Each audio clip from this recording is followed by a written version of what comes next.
Assalamualaikum warahmatullahi wabarakatuh. Waalaikumsalam. Kembali bersama saya Abdul Muntalib di program podcast PCNU Kota Malang.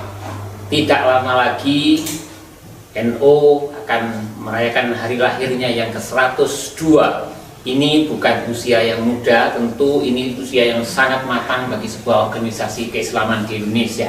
Namun kita ingin tahu sebenarnya apa sih makna dari tahun ke-102 ini, dan sekaligus tentu tantangannya akan semakin berat dengan nama besar, kemudian rekam jejak NU yang demikian panjang. Ini kita ingin ngobrol, kita ingin tahu bagaimana NU ke depan, dan saya bersama Ketua PCNU Kota Malang, Dr. Kiai Isrofun Naja. Assalamualaikum. Waalaikumsalam warahmatullahi wabarakatuh. Bagaimana 102 NU telah berdiri, bagaimana sih sebenarnya kiprahnya, bagaimana ke depan dan sebagainya? Ini memang sebuah tantangan, jadi organisasi sosial kemasyarakatan bertahan sampai lebih 1 abad itu sesuatu yang luar biasa. Saya kira seperti yang kita bersama tahu, setiap kali kita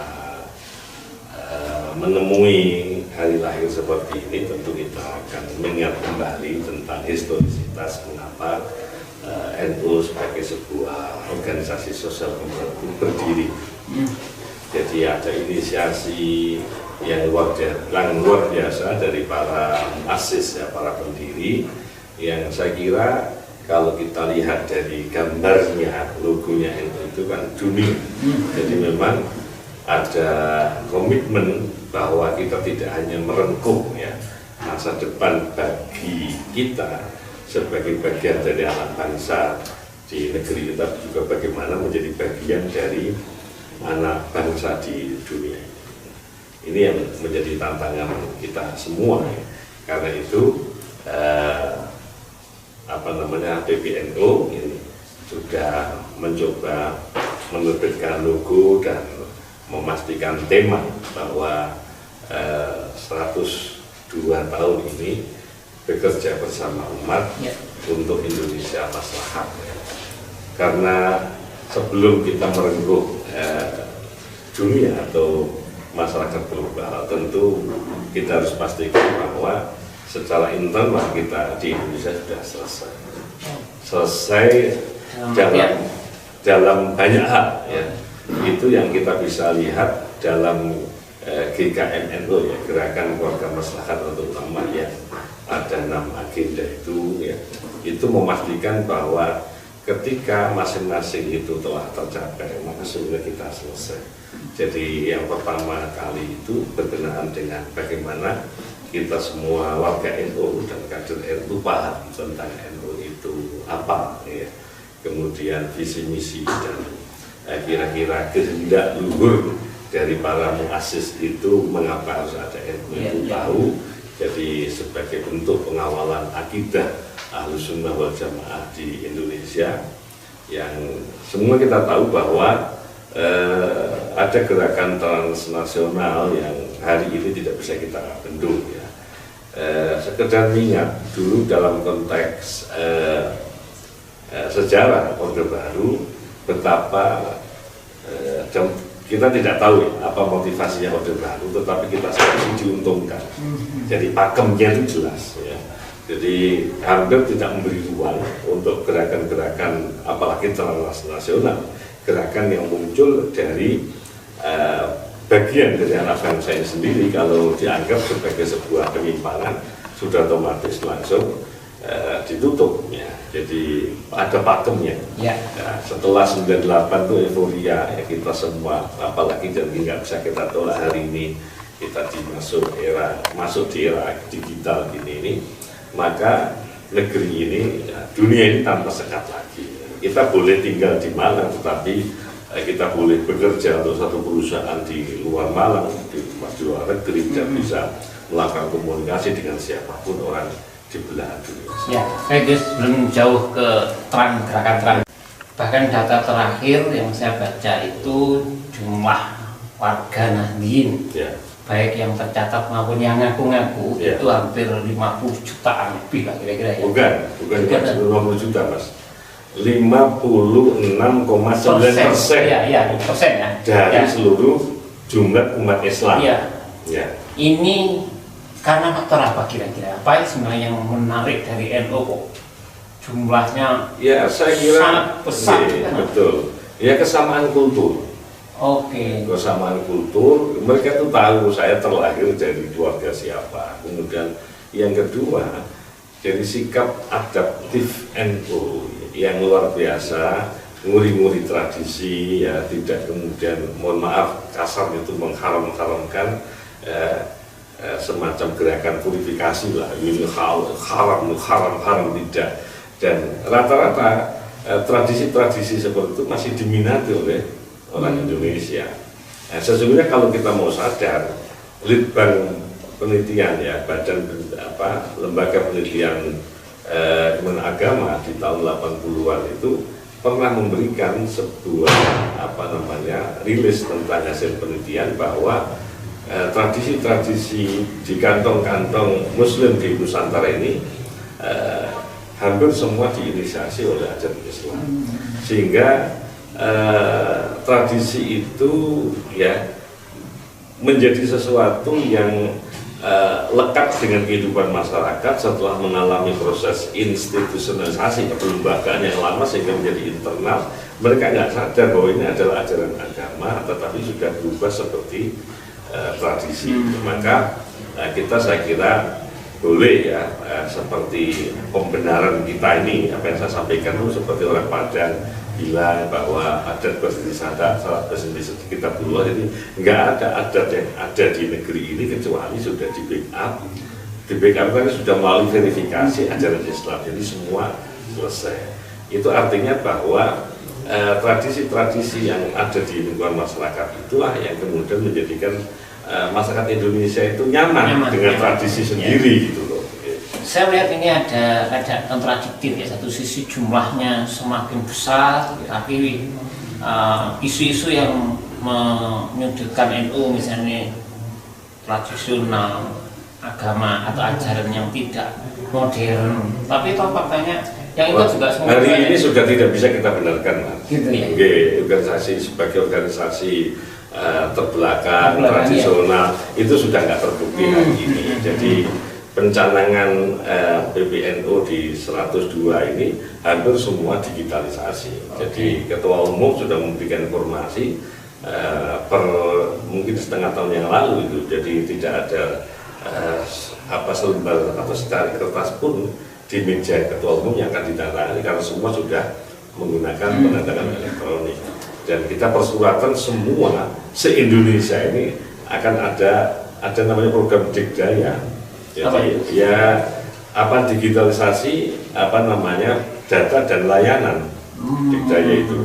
Jadi semua se-Indonesia ya itu surat saja akan terkawal. Jadi PBNU tahu. Jadi PCNU Kota Malang menerbitkan surat kapan konteksnya apa, siapa yang diundang, siapa tanda tangan, selesai. Dan itu luar biasa sebagai organisasi modern gitu loh. Ya, apalagi kalau kemudian lihat SDM, mohon maaf ya, SDM di banyak tempat saya kira kalau kemudian mohon maaf ya, jabatan tertinggi fungsional akademik di perguruan tinggi itu guru besar, saya kira di banyak tempat baik itu di PTKIN apalagi di PTN, di BTS itu banyak kader-kader kita yang sudah meraih jabatan-jabatan itu, apalagi yang membanggakan juga dalam tanda petik pesantren-pesantren salaf itu juga membuka diri ya, salaf dalam arti tradisi dan pengajarannya itu tetap dilakukan sebagaimana dulu para muasisnya itu menggagas, tetapi hari ini ya, keluarga atau keturunan para zuriyah, para pendiri pesantren itu sudah mulai juga ikut merambah kepada dunia pendidikan formal. Jadi tidak sedikit para gus-gus itu sekarang yang sudah bergelar doktor gitu loh. Artinya itu memberi ruang bahwa pesantren itu akan tetap membuka diri ya, pesantren sebagai NU kecil ya, dan NU sebagai pesantren besar itu hari ini ya tidak tidak berlaku Mas. Jadi sebagai organisasi yang kuritan macam-macam itu saya kira stigma-stigma sudah tidak ada lagi. Selama ini ada kesan bahwa NU itu kelihatan tua, artinya orangnya orang tua-tua, belum bisa merangkul anak muda. Menjawab kesan itu bagaimana? Saya kira itu ya seberapa jauh kita memberikan pengamatan kepada gerak ya aktivis-aktivis muda. Jadi itu yang membedakan bahwa NU ini kan sebagai organisasi yang punya khitah. Ya, khitah itu semacam kalau di negeri kita dulu ada GBHN. Jadi gerak NU itu tidak akan pernah berani lebih ya menyimpang. Jadi kalau untuk pengembangan sebuah ide itu tetap akan disampaikan oleh oleh para kader NU, baik itu yang tua maupun yang muda. Tetapi karena kita ini ya lembaga yang kebetulan ada kesuriahan ya yang terus mengawal apa yang akan dilakukan, saya kira itu juga tidak betul sepenuhnya Mas. Jadi NU memberi ruang yang cukup kepada generasi muda di mana-mana. Ya, terus kemudian ini ada anggapan nggak benar atau tidak bahwa NU itu terlalu lunak terhadap kurang kritis terhadap pemerintahan, kurang kritis terhadap hal-hal yang berbau tidak benar, itu betul. Itu juga saya kira perlu kemudian kita diskusikan kembali gitu. Artinya item apa yang dimaksud itu. Jadi NU ini kan sejak awal ya memberi pengakuan bahwa negeri ini berdiri ya yang secara Islam itu legal. Jadi negeri ini adalah negeri yang oleh para muassis Nahdlatul Ulama dinyatakan sebagai pemerintahan yang legal menurut ajaran agama. Maka harus kita backup. Jadi backup itu artinya memberi keleluasaan kepada pemerintah untuk mengelola negeri ini yang memberi manfaat gitu. Tetapi jika ada beberapa hal yang tidak sesuai, saya kira representasi dari NU itu selalu akan memberikan teguran-teguran kepada pemerintah dalam hal ini siapapun yang ya mohon maaf, NU itu tidak biasa dengan demo itu. Ya, jadi ya yang dilakukan oleh para kiai-kiai ini di tataran suriah, apalagi kalau kemudian ada program yang kebetulan dirasa tidak memberi manfaat ya, karena sejak awal itu sampai kita itu mengikuti sebuah kaidah yang sering diucapkan oleh almarhum Gus Dur itu ya, tasarruful imam ala rakyat manutul masalah. Jadi kita ini positive thinking, apa yang ditetapkan pemerintah selalu memberikan manfaat untuk rakyatnya, untuk masyarakatnya. Karena itu kalau kemudian di lapangan terjadi beberapa hal yang ada penyimpangan yang dilakukan oleh PKI adalah menemui secara pribadi ya. Yang menemui itu artinya tidak dalam jumlah yang besar, karena mohon maaf ya, sesungguhnya NU itu sangat paham dengan apa yang disebut metakomunikasi. Jadi metakomunikasi itu artinya di dalam ilmu komunikasi ketika kita mau menyuarakan apa kepada siapa, apa materinya, itu pertimbangannya banyak ya. Bagaimana retorikanya gitu ya, kemudian kapan waktunya, tepat atau tidak. Jadi kita itu mengikuti apa yang kemudian juga dikenal sebagai at-thariqah ahammu minal madda. Cara itu jauh lebih penting daripada apa yang sebenarnya ingin kita sampaikan. Itu yang diikuti oleh orang-orang itu. Jadi sehingga kalau ada kemudian, mohon maaf, mungkin ada kebijakan tertentu oleh pemerintah yang mungkin itu berseberangan dengan ajaran Islam, tidak kemudian secara total, so of force, tidak. Karena kalau itu yang dilakukan, maka sesungguhnya ya kita sangat menghargai bahwa beliau itu juga manusia yang perlu kemudian kasarnya kita nggak kepingin lah aib kita itu kita orang.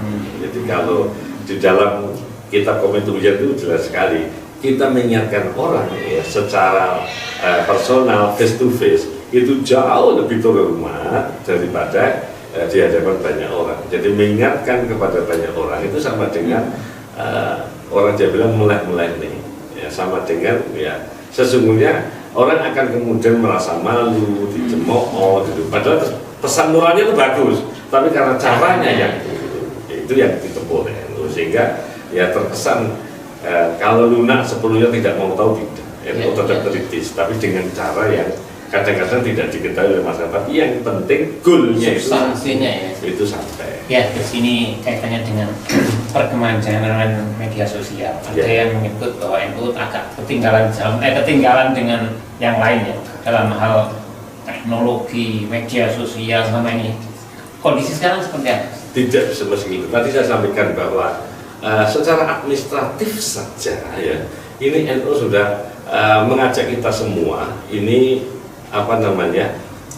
untuk menggunakan platform digital itu, apapun itu. Jadi hari ini ada penyamaan. Ya, artinya dari sisi kadang isu-isu yang diangkat oleh orang lain, misalnya orang lain, itu terkesan lebih kuat dibanding yang isu-isu yang diangkat NU, karena NU kalah dalam bidang itu betul? Enggak, saya kira enggak sama sekali.